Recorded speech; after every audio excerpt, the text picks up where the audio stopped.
I had a little disconnect there.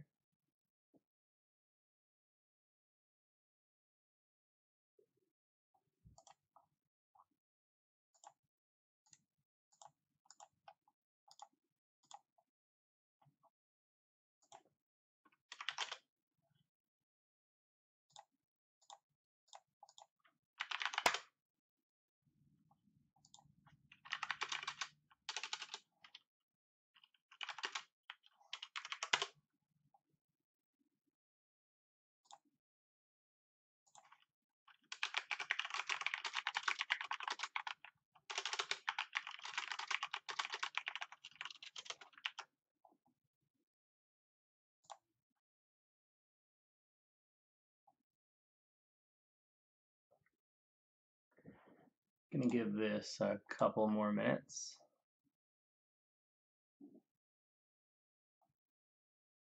Maybe we'll really start at like 8:10.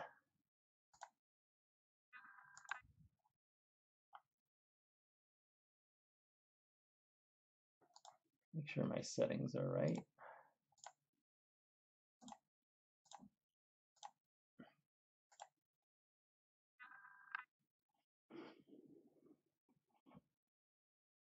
I should probably move the dragon, huh?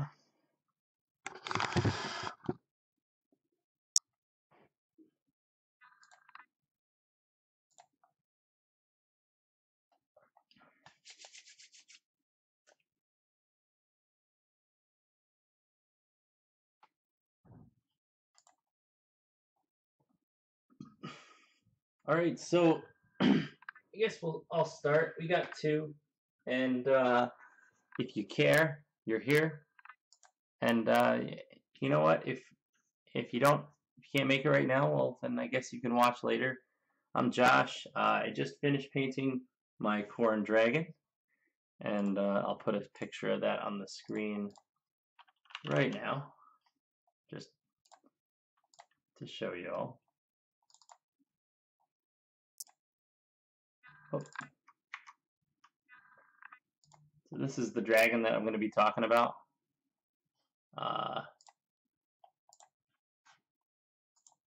This is the one I painted, and I'm just going to go over the whole process on how to paint this thing and everything I did to make this thing look the way that it does. I had a couple people on YouTube ask me for a how to paint video. It would have been like something like 40 hours long if you'd watched me do all the brush strokes for this thing, but I wanted to do an overview and go over all the colors that were used, and so that's what we're here for. All right, so I'm just going to start off by saying that this is a huge model, and it's all resin, and what that means is you have to clean it, unlike your standard plastic models kits that you get from GW. And with this model in particular, it had a lot more residue on it than your standard resin kit.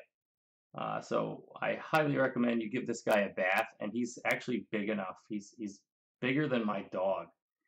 You could stick him in the bathtub, just as long as the water's not too hot. Make sure it's not too hot, or else it'll kind of, you could do some damage to the resin. And use a toothbrush. Get an old toothbrush and get some mild soap. I would not use anything too strong. You could damage the resin. And just scrub away. Get every nook and cranny of this model. I mean, it's really expensive, so you just want to make sure that you do a really good job. But this is my model after scrubbing it clean and gluing all the pieces together. Now, one other thing I did, and I actually never put these together. I completely ignored the chains you'll see in the video. I actually end up buying my own chains because I just thought those things were so ugly. But these are the pieces that I left this thing in to ultimately paint it. So I actually pinned all this together and glued it all together. His arms were glued to the body. His legs are glued and pinned to the body. Tail is pinned and glued. And so is the head. Everything was pinned and glued with 1/4-inch brass rod. And to do that, what I did was I drilled holes in either side of the body, or in either side of the piece that I was intending to put together. and I filled it with epoxy putty, shoved the rod in there, made sure there was a nice good fit. You know, I test fit it, and then glued both pieces together and combined the pins with the epoxy putty and just pressed both pieces together. So in the end, you know, painting this thing is like holding a newborn child. It's that big. And I had the tail connected all the way to the head and all the legs and arms connected. I left the tongue out. I actually ended up gluing this piece on. This is a piece of brass that goes up here.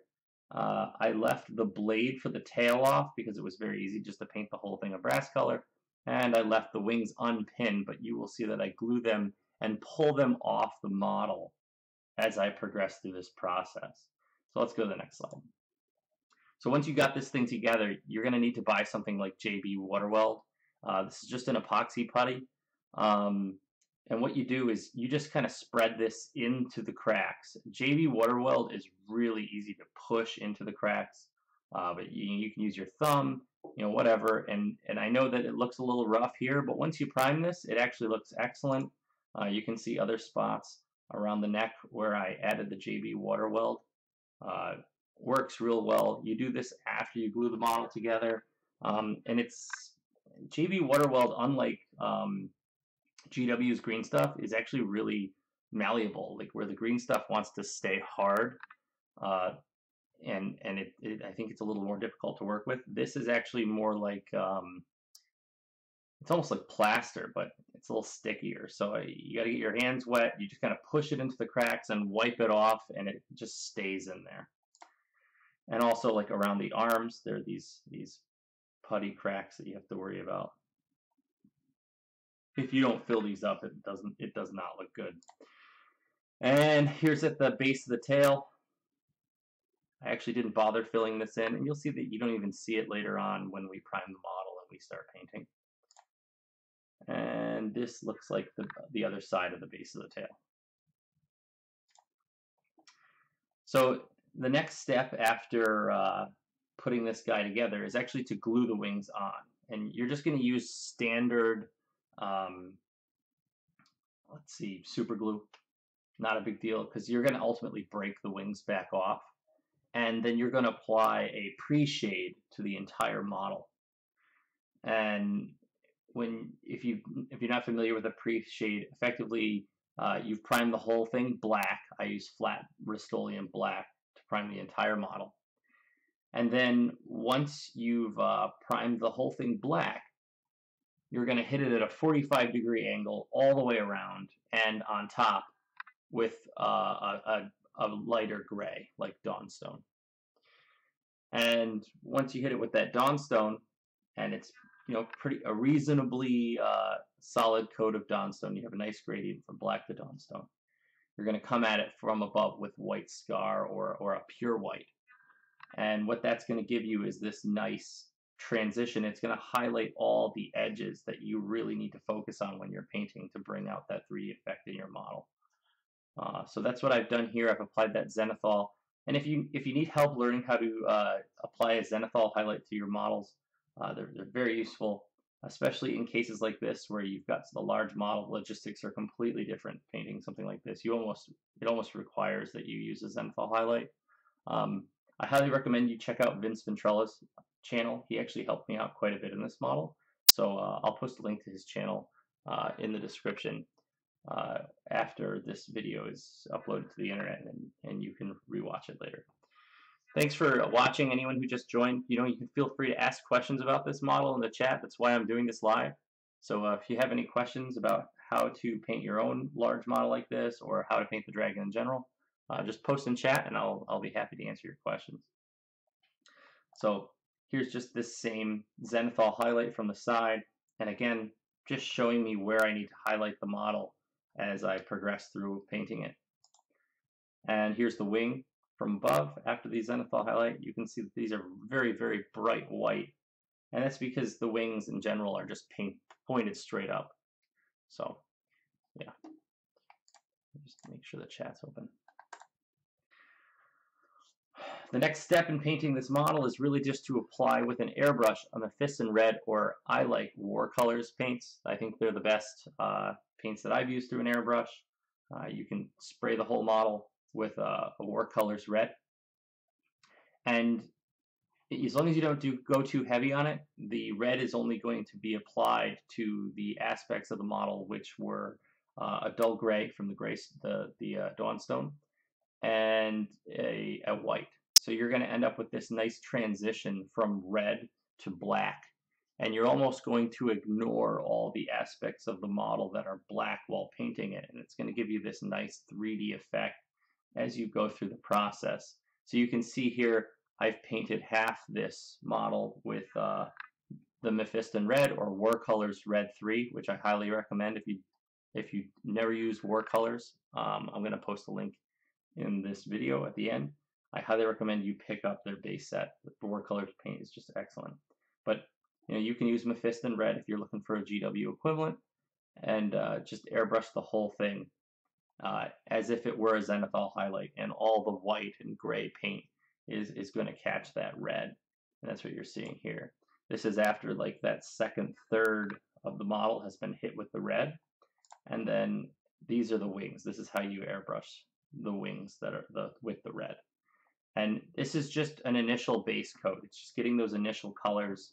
There's really not a lot of airbrushing this model outside the zenithal highlight and these initial coats of red. So don't think there's too much airbrushing. If you're spending $680 on a model, I highly recommend you have an airbrush.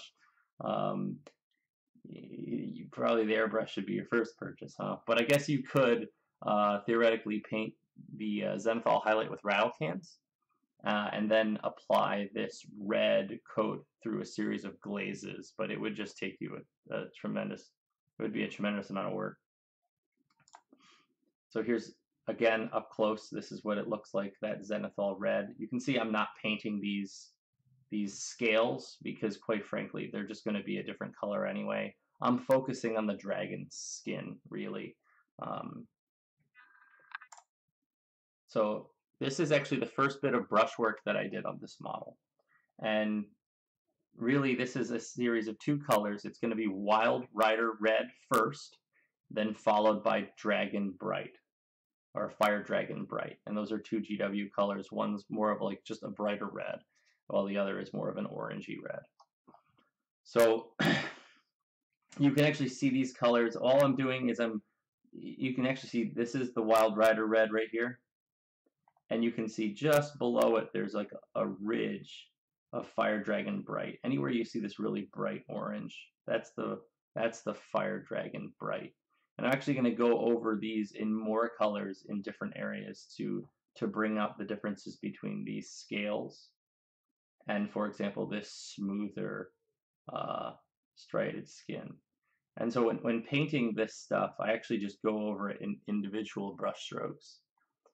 I wouldn't use a rattle can either, Lord Wedge. But if you're real desperate, you could. I guess that's all I'm saying. You could, but it's certainly a risk. I wouldn't use a rattle can. I'd buy an airbrush. I mean, what do you got to? You're spending $680 on a model. You know what? Go out and get yourself a reasonably priced airbrush for around $200 to $300. I highly recommend it, especially for a model this size. So, but you can see here I'm going Wild Rider Red, followed by a Fire Dragon Bright, and the Fire Dragon Bright is on top of the Wild Rider Red. And again, I'm hitting the brightest areas with the Wild Rider Red, and then even brighter or higher raised areas with the Fire Dragon Bright. So this is where I get into like how you highlight rough skin and make it look good. This technique was actually given to me by Vince Ventrella, and he helped me out a lot, like I said earlier on, and I'm going to have to post a link in about his channel. But what you do is you take a dry brush with Screaming Skull and you keep going straight down. You don't draw. A lot of times people will dry brush, and even I do it. You go back and forth all over the place. just get a light, nice, crazy dry brush. Well, no, in this particular case, you just want to take your dry brush, go down, lift it off the model, go down, and just keep doing it over and over and over. And what that does is it gives you a nice 3D effect. And you do it with Screaming Skull, and it looks rather bright when you're finished. But after you're finished with the Screaming Skull, you're going to hit it with a bloodletter glaze, and that's going to tone it right down. It's going to give it that nice red tone. So you get this really sweet, dry, cracked, rough, scaly look. And you can see it much better in this image. It looks awesome on these shoulder muscles, on the forearm, the bicep. It just looks excellent. Right up to the neck where the larger scales are. And also this gash here, I wanted to do that. This is just a, I don't know, great, nice rough skin where Scallock and Vorgrath had a duel. So yeah, to get this scaly effect, after you're done applying all your reds, and you can actually see all my little brush strokes here.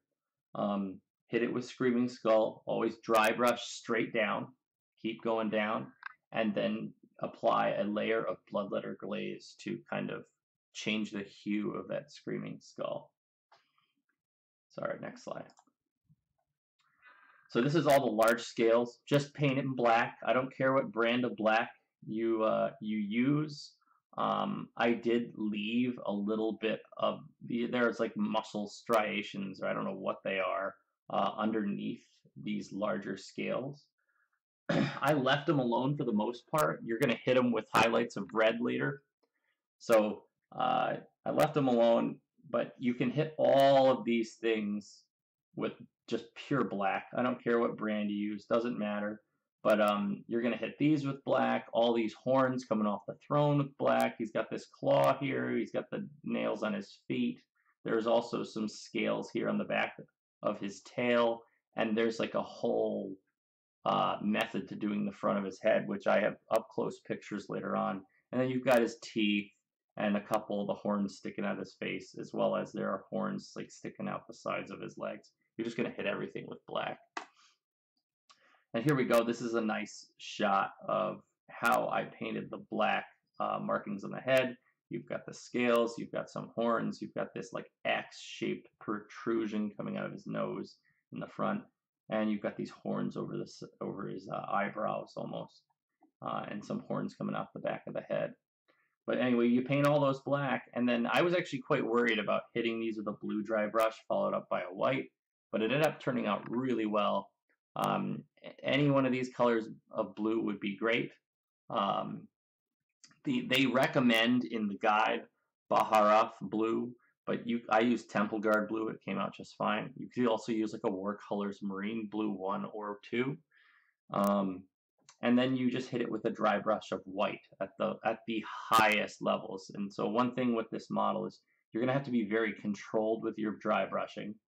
I would use a smaller dry brush, and I would make darn sure that you get any excess paint off of your dry brush before you start slamming this thing, because you want this to be very thin coats of dry brushing. And you can see, like, especially on these horns, you can see the nice little, I don't know what these are. There's like lines coming through the horns. And if I had globs of paint on my brush, they just wouldn't have come out right. So you hit those with white, and then after you've hit them all with the blue and then the white, you nail them all with Nuln Oil, and it kind of dulls them down a bit, but not too much. But the Nuln Oil also creates this nice transition around here between the red skin and the horns themselves. And you can kind of transition back and forth between something like Screaming Skull or white dry brushing and Nuln Oil to kind of like blend it all together. But it ends up looking real good. So here we go. This is after all the black's been applied, and you can see he's really starting to look like a dragon. This is kind of a fun moment for me when I was painting. Again, if you guys have any questions about this, please speak up in chat. I'll do my best to constantly look over and answer any questions you have in between slides. All right. So this is where I start painting the brass. This is just an initial base coat of Balthasar gold. You can see I'm missing some little dangly chains in here, but I do hit those later. But the big things are going to be his blade on the back of his tail, which is not attached.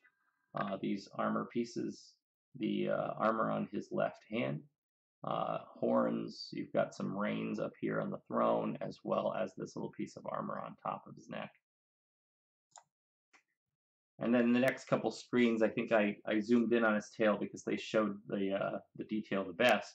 But you're going to wash this with Agrax Earthshade. I actually ended up applying, let's see, use a makeup brush.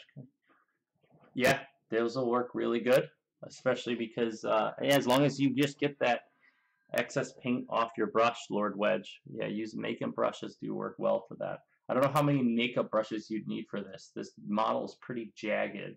You might tear it up a little bit, but yeah, now that would work really well. Yeah, that's a good idea, man.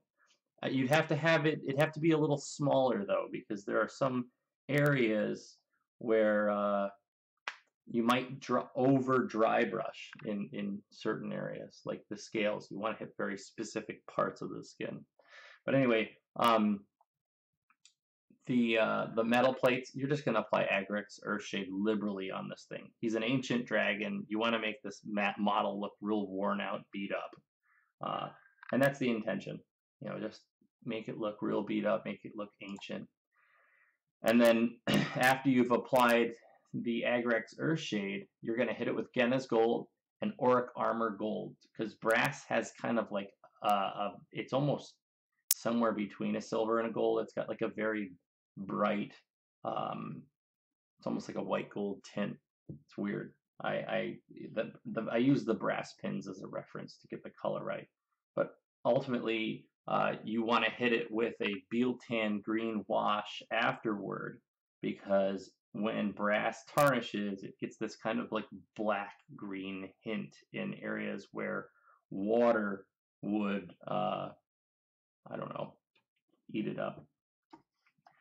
Anyway, so I put the green in like all the deep recesses, and I made it real thick around these rivets. I kind of figured, yeah, that's probably where we'd have some, oh God, what's the word? Oh, it's okay. Yeah, they're great dry brushes. What's the word when copper, it's oxidizing. Yes, when it oxidizes, it turns green. So that's why I use the Biel-Tan, because he's an ancient dragon. He's like centuries old, so his armor has to be old looking, right? All right, so the next thing was to do the iron. So for the iron, I used Leadbelter, basic iron color. Hit it with Nuln Oil, and then slammed it with Iron Breaker. So brighten up all the chains. Thanks, Nate. It came out way better than I thought it was going to. I really like this area where there's like this broken link of chains and or link of armor, and for some reason they've strung this iron chain right through his tail. I don't know why, but who knows. That's the dragon. Also up here you can actually see the muscle where I was talking about. 1 second, someone's coming through the door.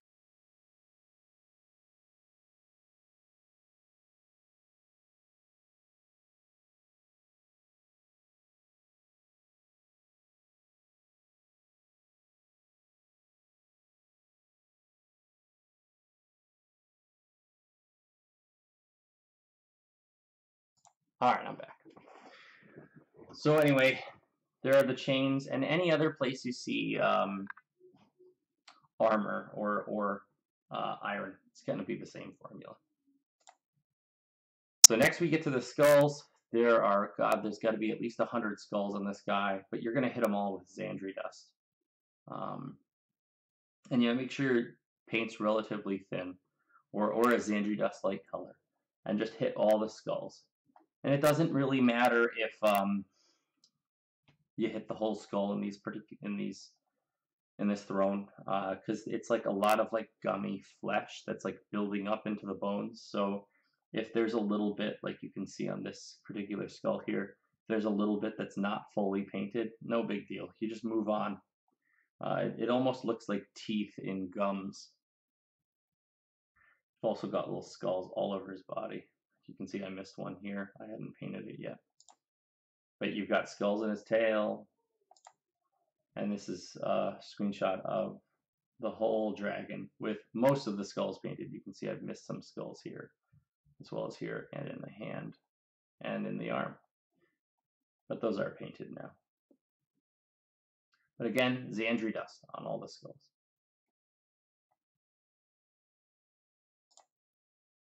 So the next thing you're going to do is hit all those skulls with Reichland flesh. Don't be afraid to hit these gummy bits with the Reichland flesh. It's not going to hurt them. It'll actually make it look more flesh-like. That's what I found. And I actually pushed the Reichland flesh shade up into this area with all the bones, or all the horns and whatnot sticking out of the throne. And I liked it. It looked good. And here's where I was talking about where you can highlight the striations between the scales running up and down its back. And this is all these colors are the red between the scales. It's just going to be the same colors as the skin. Mephiston red, followed by Wild Rider red, and then again Fire Dragon bright. So then you take all the skulls and you're going to hit them each with 2 different highlights. And I kind of used the zenithal highlight as a guide for this. I used Ushabti bone and then followed it up with just a little slight hint of Screaming Skull. And that really brightens it up. You can see the whole throne there. And scattered in between, you've got a bunch of Liberator helmets. They're just found all throughout the flesh, but mostly hit them with Retributor armor, Reichland flesh shaded wash, Auric armor gold, Liberator gold, classic Liberator armor paint scheme. Very easy. So this is the dragon with all of the skulls, all of the armor finished. You can see everything's nice. And yeah, I mean, this is damn near finished as far as this portion of the model goes. It looks really good. I don't know, this is where I'm mentioning the flesh underneath the scales. So, pretty cool. You're gonna see I got the tail piece on there, although it's not finished. I still need to apply all the wear and tear of the washes and whatnot to the blade of the tail. All right, so here's where we get to the belly. Again, I focused a lot on that zenithal highlight, so I leave a lot of black. And in this case, it's all one color. It's Towelite Ochre. And it's a series of layers of Towelite Ochre that are applied to make it look like there's some kind of like variation in shade. So where I might use 1 stroke of Towelite Ochre right here on the lowest part of the belly, I'll probably use 2 or 3 up in this area where it's very visible, or up in this like line around the neck. So this was actually one of the hardest things to paint. You just got to do the best you can. It's a heavy model and you have to hold it with one hand while you're using a brush, and you have no stability whatsoever. So do your best to brace yourself however you can and just paint those brush strokes. This came out a lot better. It was a lot easier to paint him from this angle, and it looks really cool. But same deal. Towelite Ochre, all one color, multiple layers to achieve different levels of brightness. And the red actually really helps differentiate colors in here in different shades. For some reason it really helped. So I just said, okay, well, I'm going to go with it. I think I might have forgotten to paint this little Khorne emblem here. I did not notice that. Oh God. I did, even on the official model. Whoops. I guess I'll go back and finish that. So this is it after the belly is finished. And you can see I finished the blade on the tail. So here we're jumping into the wings, same concept as the body when it came to the flesh. Just hit it with the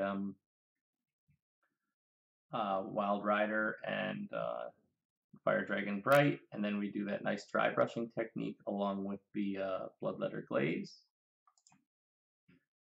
And I was testing the wing color here. I was actually having a really difficult time settling on the wing color, but I settled on the same color as the belly, except with a bit more highlighting, because this was going to be much more visible to your opponent or whoever was looking at the model. So this is a combination of Towelite Ochre, which is the base coat, followed by a very diluted Agrax Earthshade, and that's just so we don't end up with a lot of color variation in flat surfaces. So I really just focused what method that I used to paint the belly. Let me go back a couple screens. All I did was took Towelite Ochre and I applied lines of Towelite Ochre to the flesh, depending on where the striations in the flesh were. And then I applied multiple layers of that same color to achieve different levels of brightness, because it's already black. And as long as your paint's thin enough, you can just keep applying additional layers to create different levels in color intensity. All right, where was I? So we're back here. You're going to want to dilute your Agrax Earthshade, and you're only going to want to apply it in areas where shades would exist. So these scars are good examples of that. You want lots of Agrax Earthshade in those scars, but you don't want the Agrax Earthshade to be on the outside of them. No, it was all hand painted. Everything's hand painted. The only time we used an airbrush to paint this model was for the initial coat of red. And then you have a lot of Agrax Earthshade you want to apply it under some of these folds in the wings. And after you're done with the Agrax Earthshade, you're going to hit this whole thing with a dry brush of Towelite Ochre. And you're going to want to be very careful to avoid the flesh on the arms and the claws. Yeah, not a problem. And then you're going to create some highlights here. So in this case, it was Flayed One Flesh, followed by, and that was a dry brush, and then followed by some manually painted highlights of Flayed One Flesh. And you can kind of see those here, and you've got some up in here around these wing areas.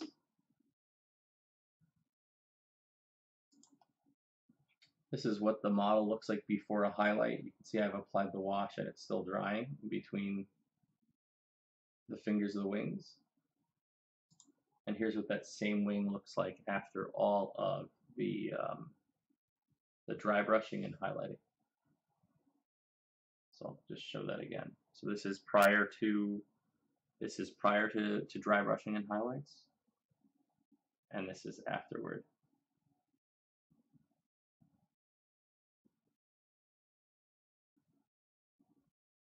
One more time. Yeah, so big difference. And these are the brightest aspects of the whole model, so they're pretty bright. So here I've glued both wings onto the dragon. And there's all sorts of different objects placed around this model to kind of suspend it so that it dries properly. Furthermore, I pinned the wings, so they're not going to go anywhere. I did take another picture where I was holding this model up by the wings, so very important to pin the model. Although ultimately I ended up in a scenario where I can't hold the model by the wings anymore because the base is so heavy that I have to pick it up by this column in the back and then lift it up by the bottom of the base, because it'll rip right off the bottom of the base. The base is too heavy. So this is the fully painted dragon without base and without hero on top, alongside of the Wrath of Khorne Bloodthirster, and a bottle of beer, and a little Gallica arcade cabinet. So this was probably my favorite part of the model. This is all about building my base. It's all about the base.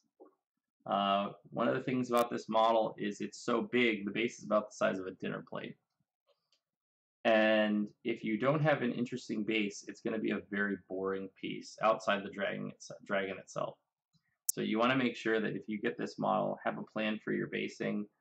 My thought process was, it's Khorne. I wanted to have a pile of skulls, and I wanted it to be like a dragon who hoards skulls rather than gold. So that's what I went with, and you'll see. It was an interesting process.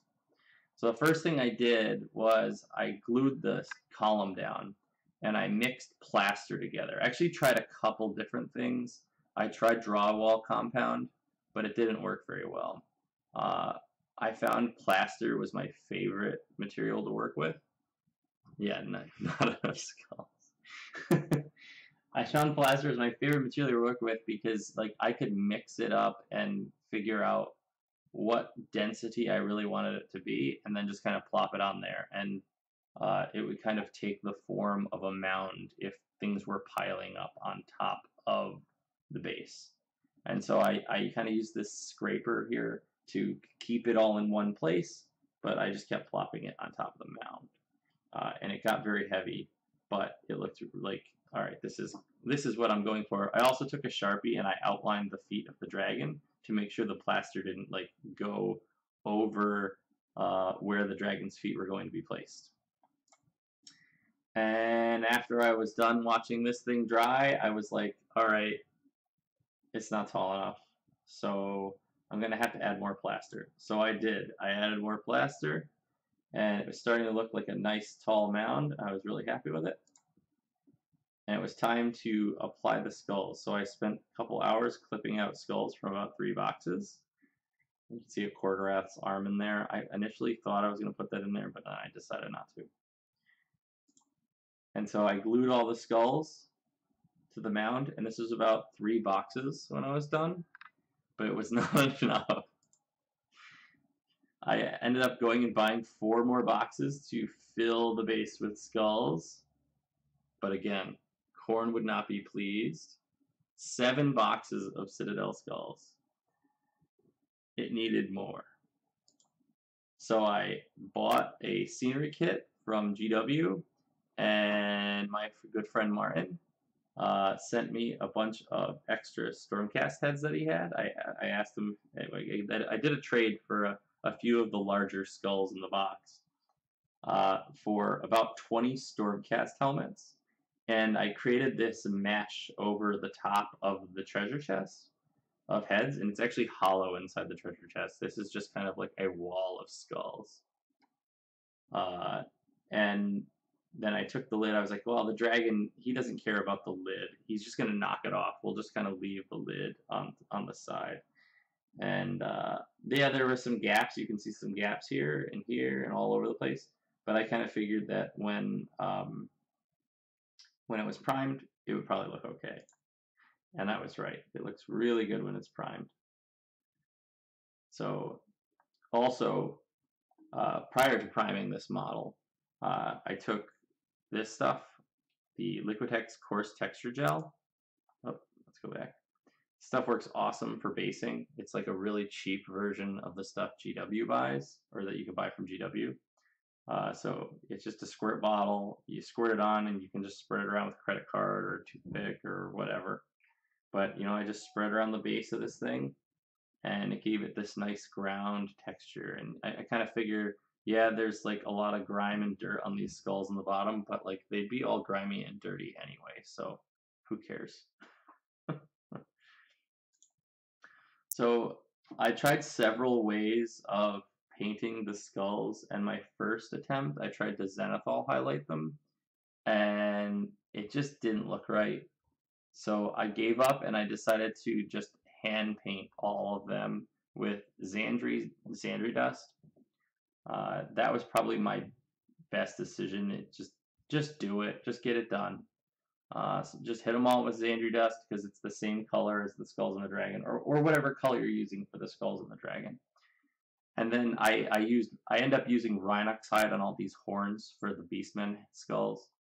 I used Mechanis Standard Gray for the ground. It's the same gray that I used for the rest of my bases in my army. I kind of wanted this to fit in. And then for the Stormcast helmets, just use the same formula that you saw in previous slides. So this is after everything's painted Xandri dust. I applied a layer of Reikland Flesh Shade to all of the skulls, including the horns. So that's how this looks. And then I'm not finished here, but I eventually apply a layer of Nuln Oil to the rest of the Mechanis Standard Gray base. Now we hit them all with a Ushop Debone dry brush. And you don't have to be as neat as you are on the dragon here because it's just a giant pile of skulls. So just take a dry brush, and actually Lord Wedge's mentioning of a makeup brush would actually work really well here because it's just so large. But just hit all of these things with Ushop Debone, and then follow it up with Screaming Skull. It's just such a drastic 1, 2, 3, and it just looks awesome. It just looks like a pile of skulls. The next thing I did was I painted this treasure chest. All it is lead belcher and dryad bark. I recommend painting the lead belcher first. Hit it with the lead belcher and then hit it with the dryad bark because it's much easier to paint in these cracks because you're going to hit it with Nuln Oil anyway, or Igrik Surge Shade. It's going to cover up all your mistakes. Yeah. All right, so here we are. The Dawn, I've dry brushed the ground with Dawnstone followed by Carrick Stone to give it some character. The chest has been hit with a wash of Igrik Surge Shade. I used Ironbreaker as highlights in the metal and Carrick Stone for highlights on the wood, so you can actually see like the little wood planks. That looks really good. And then all the Stormcast skulls were painted in the same fashion that I mentioned before into the flesh of the dragon. Now, the rim of the base itself is entirely black. Again, any color black. And the stone columns, very basic. It's just Mechanis Standard Gray in specific areas. Gray, Nuln Oil wash in the cracks. And then Dawnstone where the Zenithal highlight will, it'll kind of guide you. Hit it with a dry brush and go down. You don't really notice this piece as much when the base stands out this as much as mine does. It's almost like an afterthought. So there you go. Now let's talk about this ugly guy. Again, I appreciated this whole thing with the Zenithal highlight.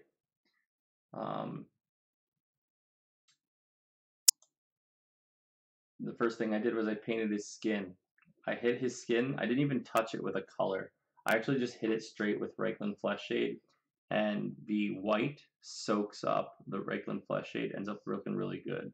So hit it with like 2 or 3 layers of that, and once those are dry, you highlight with, I use Ochre 3, it's almost like a yellowish color, followed by Warm Gray 2, and that's almost like a pallid white flesh.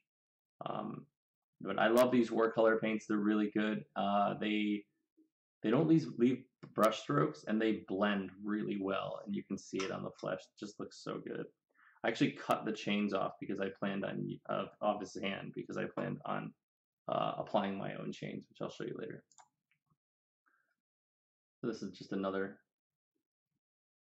screenshot of him, and there's his back. I did the brass the same way as I did for the dragon. And I also did the iron the same way I did for the dragon. I used a glaze of Mournfang brown on the leather, What that is just a very, very watered down version of Mournfang Brown.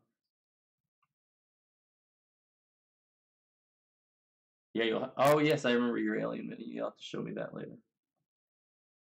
But I used a very, very watered down version of Mournfang Brown on his leather pants, and I just let the pre-shade do the work for me. It ended up looking really good. I used Dryad Bark on the axe. Here, I used Mournfang Brown on the leather straps for the axe.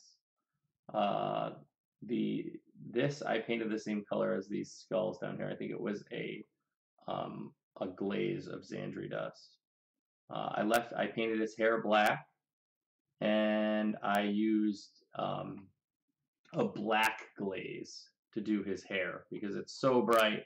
I just kind of figured I kind of wanted that, like, I don't know, I wanted it to be a little bit gray on top.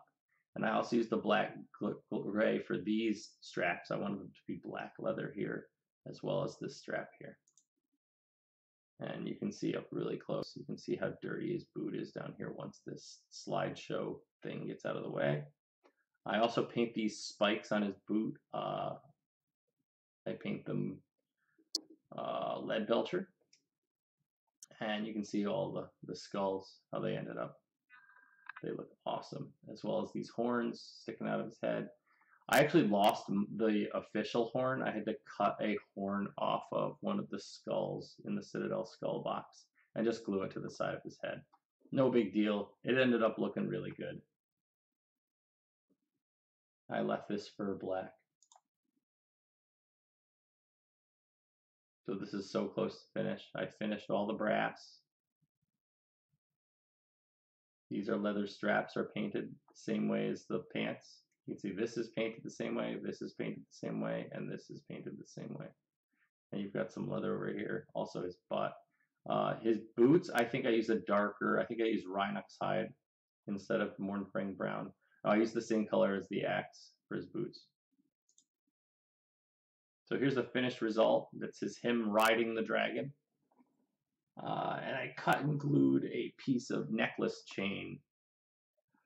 I found this necklace at Hobby Lobby. It's a necklace chain. I just kind of grabbed the chain that was included with the model, and I brought it with me to Hobby Lobby and just cut it down to size. It ended up looking really good. I'm very impressed with it. And this is the final result. I did forget to talk about how I painted the tongue.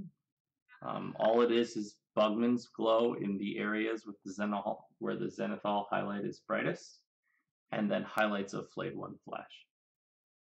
And that's how I painted this model. I left a lot of things black, like underneath the wings, where you don't see them. And also I painted the strips of skin between the upper and lower jaw the same color as the belly. So in this case, it would be Towelite Ochre.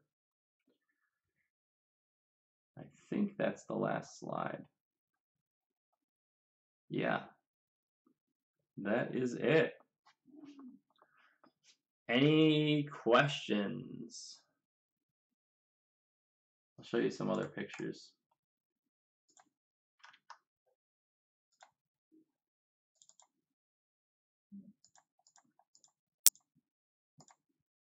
Let's see.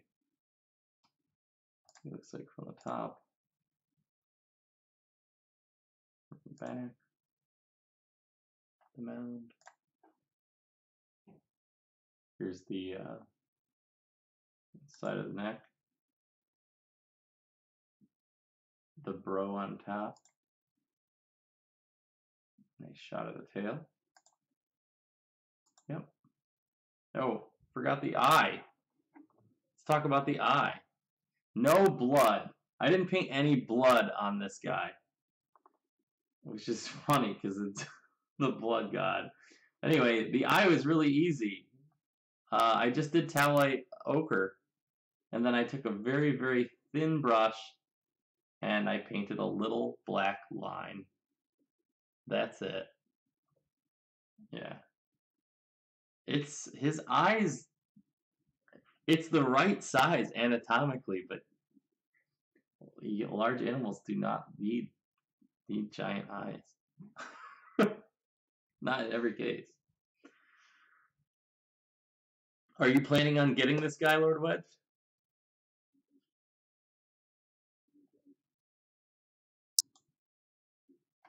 Here we go.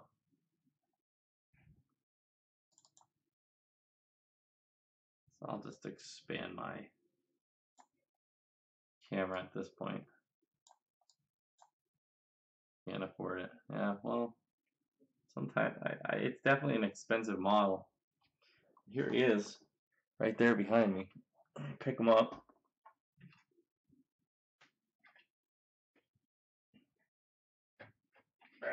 It's like a big baby. 16 pounds. 7 boxes.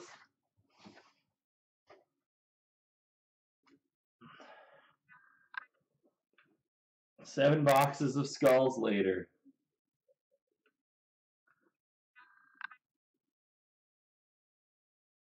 How did I put them all together? How much? Okay, so to build this model, I actually did the calculation. Between all of the skulls I needed, the plaster, the custom base, which I got from Tectonic Craft Studios, so highly recommend them. Dan is the owner, and he was really kind to me. It cost me $980 between the skulls, the plaster, the paint, the extra materials for the chain, the brass pins that I put in. And you don't have to buy brass. I guess you can get a less expensive metal pin. But yeah, $180. Yep. So yeah, it looks like Gravitax posted a link to Tectonic Craft Studios. Yeah, $980 for that. Crazy amount of work. Now you can just decide to paint the model and not, put it on a base or. Yeah, he's. Ooh. Oh, I mean, how far up in Canada are you? I mean, we can always ship you one.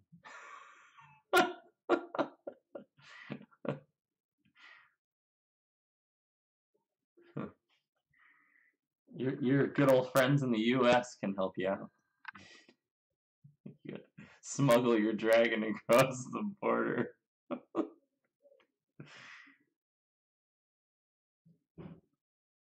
Yeah, he's fun to play on the table too. He's a little expensive at 1,200 points. You can't fit much into a list with him. He does kill just about anything he touches, but because so much of your board presence is wrapped up in this dragon, typically games end with you murdering everything your opponent has, and still losing because they've managed to maintain objectives for a long enough period of time to win the game. Or they've got like a shooting army and they kill your dragon and then you're just toast. But I've only had one game playing with the dragon where I didn't have fun, and it was against Seraphim and all their Neg 2 Rend. He had 3 Neg 2 Rend Bastillodons, and he killed me off the board in turn 2, and then he shot the rest of my army off the board. And it was, I think it was fun for him, but it was very disappointing to die so quickly. But yeah, so that was it. I hope you guys liked my presentation, and I hope that other people watch my video in the future. Like and subscribe, and thanks for watching. Have a good night, guys.